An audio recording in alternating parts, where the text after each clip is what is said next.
2012 ഒരു വേനൽ അവധിക്കാലം സ്റ്റേറ്റൻ ഐലൻഡിൽ നിന്നും ന്യൂയോർക്ക് സിറ്റിയിലേക്ക് ഒരു സംഘം ചെറുപ്പക്കാർ ഉല്ലാസയാത്ര ചെയ്യുകയാണ്.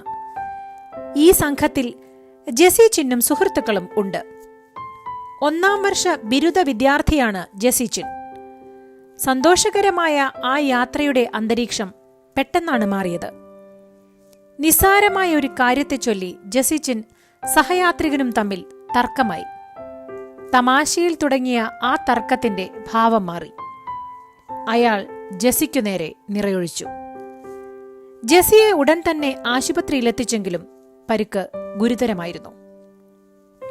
അയാളുടെ സ്പൈനൽ കോഡിനായിരുന്നു വെടിയേറ്റത്. മാസങ്ങളോളം ആശുപത്രിവാസം.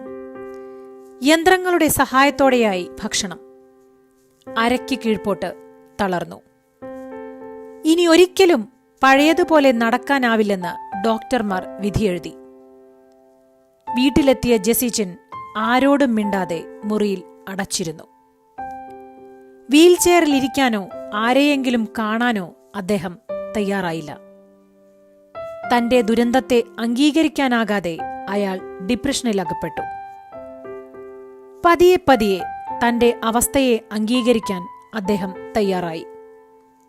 വീൽചെയറിനെ അദ്ദേഹം സ്വീകരിച്ചു. പാതി മുടങ്ങിയ പഠനം പൂർത്തിയാക്കി. ഇക്കാലത്ത് തനിക്കിഷ്ടമുള്ള കളിക്കളത്തിലേക്ക് വീൽചെയറിൽ ഇറങ്ങി.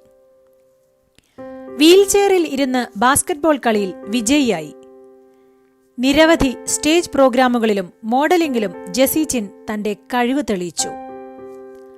ഹൈസ്കൂൾ കൗൺസിലറായി ജോലി ചെയ്യുന്ന ജെസി ചിൻ ഇന്ന് ലോകമറിയുന്ന മോട്ടിവേഷൻ സ്പീക്കറാണ്.